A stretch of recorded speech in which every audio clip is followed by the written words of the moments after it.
Well, he's lived in Prince George's for 22 years and has worked as a teacher and principal. Now Robert Johnson, a campus director at ITT Technical College, is running for the District 5 school board seat today. He's here to tell us exactly why he should get your vote. So here's your chance. Why should you get their vote? Well, as you mentioned, I am a former educator. I was a teacher at Northwestern High School in Prince George's County, the principal in the District of Columbia for over 5 years, and I'm a concerned parent as well. But with that concern, I want to make certain that our school board and our county executives realize the importance of reducing class sizes. Class sizes has the most dramatic impact on improving student performance. And as a school leader, I understand that you have to provide supplemental services such as extended day programs, Saturday learning academies, and going to blended programs as well to increase the use of technology to improve student performance in Prince George's County. What prompted you to decide to run for the office? Well, I looked at the history of our performance in our county.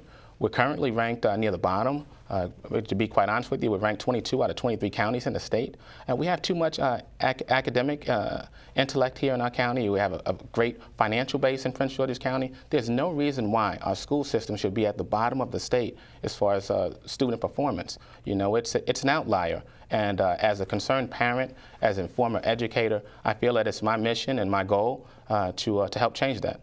I read an article about you earlier today, and I saw the term flipping the classroom. Correct. Discuss what that means. Well, flipping the classroom, it's really just infusing technology into the classroom. You'll see that some of the higher performing schools around the country are flipping the classroom, where they're extending learning beyond the classroom. They have the students actually performing at home, what some will call a ninth period day. They'll take their equipment home and have the instructors teach through a blended learning model after school. They may also do that on school and on Saturday as well. You'll see some countries are actually going to a 6-day instructional week, and that's something that I think we can do effectively in Prince George's County as well. The purpose of that is to close the achievement gap, and then to work honestly with our ELL students and our talented and gifted, as well as our special needs students as well.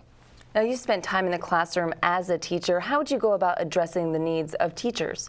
Well, as a principal, I made certain that the most important thing that you can do is just to support them with resources. Make certain that they don't have to go into their own pockets to provide supplemental services to enrich the curriculum.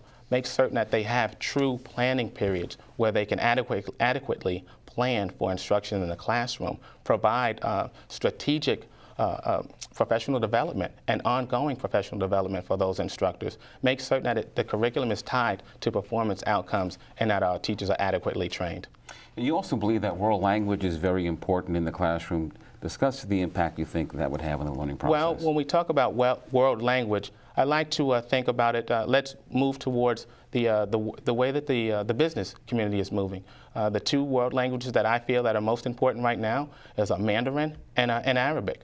The one that may be most useful in the United States that I think all students need to be proficient in is Spanish. So our students should take Spanish early on in elementary and middle school, but then choose one of the business languages so that they can compete internationally. How do you feel about the current policy in terms of protecting students? I'm sure you've heard about this sexual abuse case that's now being investigated and growing in terms of the number of victims at a school here in Prince George's County. Do you feel that the current policy protecting children and requiring things to be reported is adequate, or do you think changes need to be made? I think there's a systematic flaw in what's happening right now. It should be mandatory reporting for all instructors, all principals. It shouldn't just be a law, a policy for the school system. It should be a law in the state of Maryland. We react too often instead of being proactive on the front end. We've had incidents in recent years prior to this where there have been cases, unfortunate instances, where we've had professionals take advantage of our students. So we need to really put something in place that's going to allow our students to feel comfortable going to an adult or a member that's in a supervisory role and to discuss these opportunities. Okay, Mr. Johnson, thank you very much. Thank you very much. Thank you for having me. And for more information on Robert Johnson, go to rjohnsonforschools.com.